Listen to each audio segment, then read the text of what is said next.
Hello everyone, how are you. उम्मीद करता हूँ आप सभी अच्छे होंगे।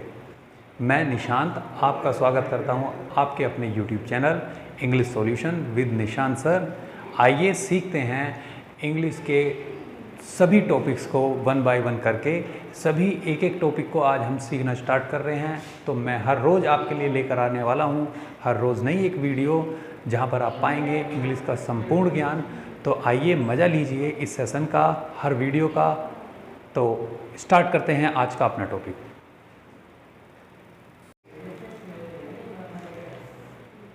तो फ्रेंड्स, आज शुरू कर रहे हैं हम अपना ये टॉपिक आर्टिकल्स। अब आर्टिकल्स होता क्या है पहले ये जान लेते हैं। आर्टिकल्स के वैसे तो कई सारे मीनिंग होते हैं। आर्टिकल्स एक हमारा लॉ में भी यूज़ किया जाता है, आर्टिकल एक हमारा सामान के लिए यूज़ किया जाता है और एक आर्टिकल ग्रामर के लिए यूज़ किया जाता है। तो स्टूडेंट्स, आज जो हम पढ़ रहे हैं आर्टिकल्स ग्रामर वाला पढ़ रहे हैं, जिसके बारे में मैं बताऊंगा। बड़े अजीब से फैक्ट बताने वाला हूं मैं आपको। जैसे आर्टिकल जो होता है, आर्टिकल इंग्लिश में हमेशा नाउन से पहले लगाया जाने वाला वर्ड होता है। अगर देखा जाए सिंपली तो ये इसका कोई मीनिंग नहीं होता है, जैसा कि मैंने भी काफ़ी बार ढूंढने की कोशिश की है। और इसका सीधा सीधा मीनिंग यही होता है कि ये किसी नाउन से पहले यूज़ किया जाता है और इसको हमने दो भागों में डिवाइड किया है। जैसा आप देख रहे हैं, मैं आपको यहाँ दिखाने की कोशिश कर रहा हूँ। यहाँ पे इंडेफिनिट आर्टिकल है और एक यहाँ पे डेफिनिट आर्टिकल है। हम दो तरीके से इस आर्टिकल को हम पढ़ने वाले हैं। तो आइए दोस्तों, चलते हैं और डिस्कस करते हैं इसी टॉपिक पर। पहला इसका भाग जो देखेंगे हम, ये इंडेफिनिट आर्टिकल देखेंगे। इंडेफिनिट आर्टिकल का मतलब होता है, जैसा कि आप जानते हैं, अनिश्चित। मतलब अब दूसरा जो मीनिंग होता है डेफिनिट होता है, और ये डेफिनिट का मतलब जो होता है निश्चित।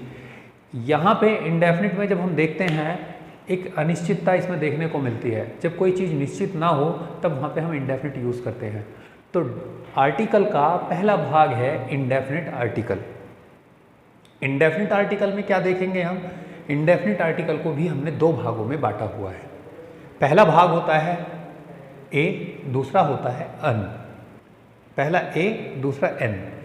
एक्चुअली यहाँ हम ये जानने की कोशिश करेंगे कि इंडेफिनिट आर्टिकल आखिर यूज़ कहाँ होता है।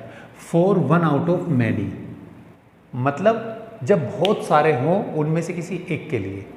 कहने का मतलब ये है दोस्तों, हम जब भी यूज़ करेंगे ए या एन का, वो हमेशा ऐसे नाउन से पहले यूज़ करेंगे जहाँ पर नाउन हमारा सिंगुलर होता है। जहाँ पे भी सिंगुलर होता है वहाँ पर हम ए या एन का यूज़ करेंगे। यहाँ पे आगे मैं बताऊँगा आपको, ए और एन जब भी दोनों को हम यूज़ करना है या इन दोनों में से किसको यूज़ करना है, डिपेंड करता है ये उसके वाउल्स और साउंड्स पे, वाउल्स एंड कॉन्सोनेंट पे।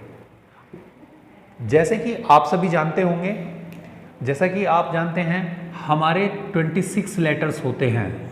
ये 26 लेटर्स जो होते हैं डिवाइड होते हैं 5 और 21। मीन्स जो ये वाउल्स होते हैं, वाउल्स जो होते हैं हमारे 5 होते हैं और ये हमारे कॉन्सोनेंट होते हैं।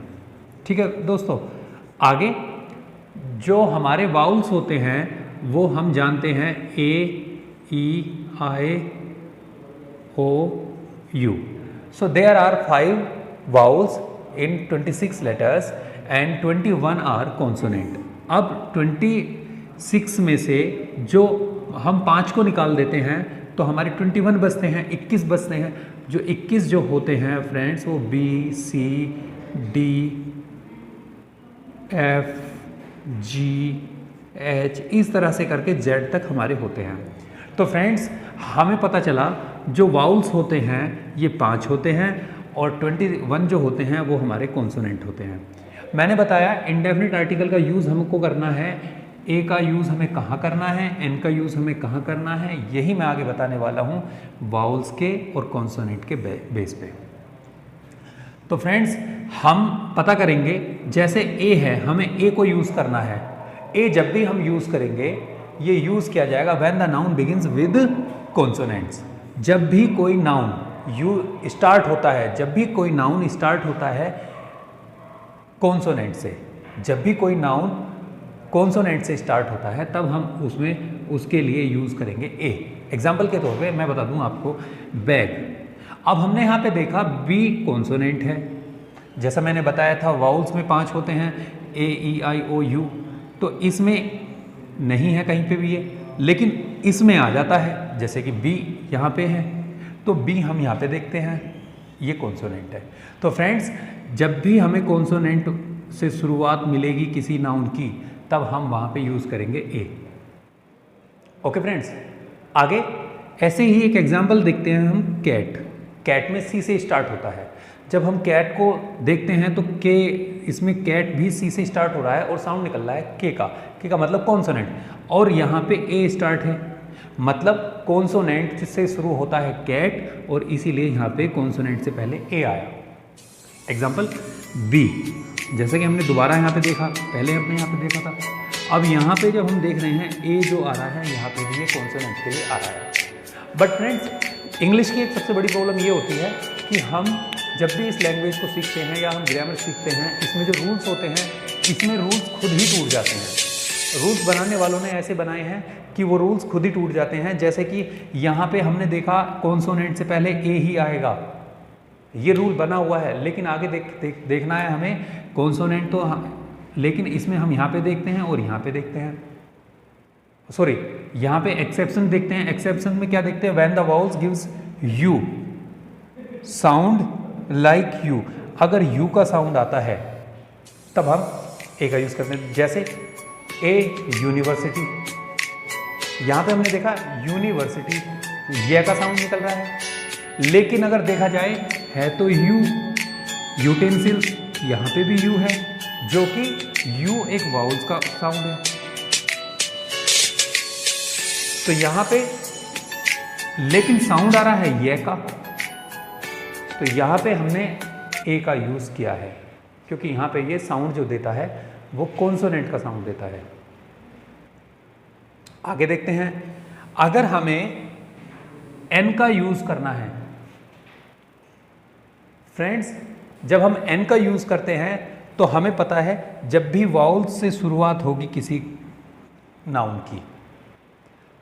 नाउन की शुरुआत जैसे ही वाउल से होती है तब हम वहां पे यूज करते हैं एन।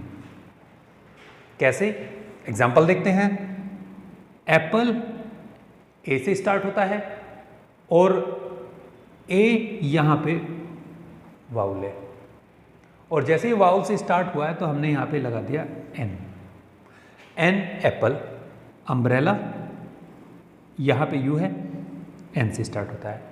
बट यहाँ पे हम देखते हैं, यहाँ पे साउंड जो निकल रहा है इसका आ निकल रहा है, अम्ब्रेला आ का मतलब ए, तो हमने देखा ये यहाँ पे वाउल्स में आता है। ओके फ्रेंड्स, अगला देखते हैं एक्सेप्शन, बट इसमें भी हमने एक्सेप्शन देखा। When the consonant H is silent, जहां पर एच साइलेंट होगा, है तो कॉन्सोनेंट, लेकिन जैसे ही इसका एच साइलेंट हो गया, यहां पे भी एच साइलेंट हो गया, तो यहां पे बना आर। जब आर बना और यहां पर हमने देखा ओनर, तो फ्रेंड्स यहां पे एच साइलेंट, यहां पे एच साइलेंट, तो आ का साउंड आ रहा है, तो यहां पे ये बन गया वाउल्स, तो इसलिए यहां पे हमने लगाया एन। तो मतलब यहां पे ओ का साउंड आया है या आ का साउंड आया है, तो डिपेंड करता है। हम कभी कभी इंडेफिनिट आर्टिकल्स में हम कंफ्यूज हो जाते हैं हम इनको देखकर, जबकि हमें इससे ज़्यादा ज़रूरी होता है अगर हम ध्यान दें इसके साउंड पे। एक्चुअली फ्रेंड्स, ये जो लेटर होते हैं 26 होते हैं, जब हम इनको बांटते हैं तो 5 + 21 में बांटते हैं, जिसका मतलब होता है ये हमारे साउंड्स क्रिएट करते हैं, ये हमारे लेटर्स होते हैं। ठीक है फ्रेंड्स, तो आगे देखते हैं डेफिनिट आर्टिकल। अब ये डेफिनिट आर्टिकल क्या होता है फ्रेंड्स? डेफिनिट आर्टिकल का मतलब होता है निश्चित। निश्चित का मतलब जहाँ पे निश्चितता हो, हमें पता चले कि जो निश्चित है वो वहीं रहेगा, इसलिए हम डेफिनिट आर्टिकल का यूज़ करते हैं। डेफिनिट आर्टिकल क्या होता है फ्रेंड्स? ये कुछ स्पेशल चीज़ों में यूज़ किया जाता है, जैसे द एक अपने आप में डेफिनिट आर्टिकल होता है। मैंने अभी बताया था, हमने यहाँ पे देखा ए और एन सिंगुलर नाउन से पहले यूज़ किया जाता है, और यहाँ पर जो द है वो सिंगुलर एंड प्लूरल दोनों के लिए यूज़ किया जा सकता है। This is the difference.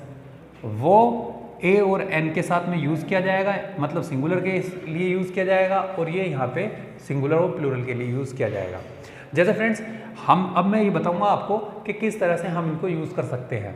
जैसे for a specific item, specific item का मतलब है कोई भी ऑब्जेक्ट होता है हमारा और वो स्पेसिफिक है, कोई स्पेशल है, तो उसके लिए हम यूज़ कर सकते हैं। ऐसे ही हम देखते हैं use when we mention the object again, जब हम किसी ऑब्जेक्ट की दोबारा बात करें।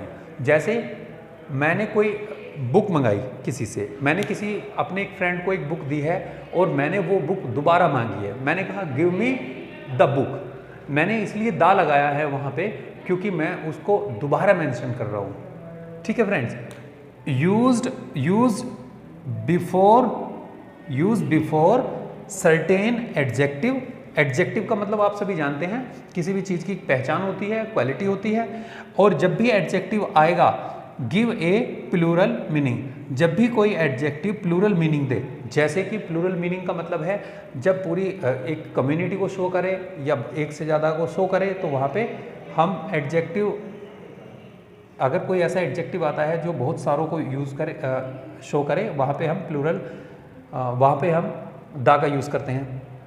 जैसे एक एग्जांपल और हम देखेंगे इसका, एक जगह यूज़ और होता है ये, कहाँ पे दा यूज़ करेंगे हम होली बुक्स के लिए, न्यूज़पेपर्स के लिए।